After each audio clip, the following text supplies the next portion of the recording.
Team India త్వరలో ఇంగ్లాండ్లో పర్యటించనుంది. ఇప్పటికే భారత జట్టు ఇంగ్లాండ్లో అడుగుపెట్టింది. ప్రస్తుతం భారత్ ఏ జట్టు ఇంగ్లాండ్ లయన్స్తో అనధికారిక సిరీస్ ఆడుతుంది. దాని తర్వాత టీమిండియా ప్రాక్టీస్ సెషన్లో పాల్గొంటుంది.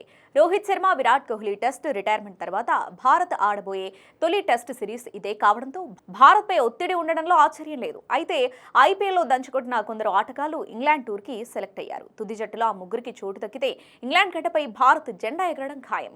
గడిచిన ఇండియన్ ప్రీమియర్ లీగ్ 18వ ఎడిషన్లో సాయి సుదర్శన్ అదరగొట్టాడు. గుజరాత్ టైటాన్స్ తరపున నిలకడగా రాణిస్తూ సీజన్లో హైయెస్ట్ స్కోరర్గా నిలిచి ఆరెంజ్ క్యాప్ దక్కించుకున్నాడు. 15 మ్యాచ్లో 759 పరుగులు చేసి సత్తా చాటాడు. ఇందులో ఒక సెంచరీ, 6 హాఫ్ సెంచరీలు ఉన్నాయి. దీంతో ఇంగ్లాండ్తో జరిగే సిరీస్లో టీమిండియా తరపున టెస్ట్ అరంగేట్రం చేసే అవకాశం దక్కింది.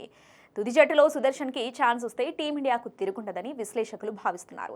ఇప్పటికే ఇంగ్లాండ్ పర్యటనలో ఆడుతున్న యశస్వి జైస్వాల్పై భారీ అంచనాలున్నాయి. 2023లో టీమిండియా తరపున అరంగేట్రం చేసినప్పటి నుండి ఇప్పటి వరకు 19 టెస్టులు ఆడాడు. 36 ఇన్నింగ్స్లలో యశస్వి 52 సగటుతో 1798 పరుగులు చేశాడు. ఇందులో 4 సెంచరీలు, 10 హాఫ్ సెంచరీలు ఉన్నాయి. ఇందులో అత్యధిక స్కోరు 214 కావడం విశేషం. ఐపీఎల్లో రాజస్థాన్ రాయల్స్ తరపున జైస్వాల్ 14 మ్యాచ్ల్లో 43 సగటుతో 559 పరుగులు చేశాడు. జైస్వాల్ ఓపెనర్ కావడంతో కాస్త క్రీజులో కుదురుకుంటే టీమిండియాకు భారీ ఆరంభం దక్కనుంది.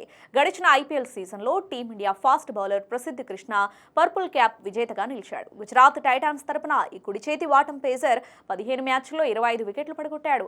ఓ మ్యాచ్లో 41 పరుగులకు 4 వికెట్లు పడగొట్టి సెలెక్టర్ల దృష్టిలో పడ్డాడు. ప్రసిద్ధ్కు 3 టెస్టు మ్యాచ్ల అనుభవం ఉంది. అంతేకాదు రెడ్ బాల్ క్రికెట్లో 8 వికెట్లు తీశాడు. ఇంగ్లాండ్ సిరీస్లో ప్రసిద్ధ్ కృష్ణ భారత జట్టుకు కీలక బౌలర్గా మారే అవకాశం ఉంది.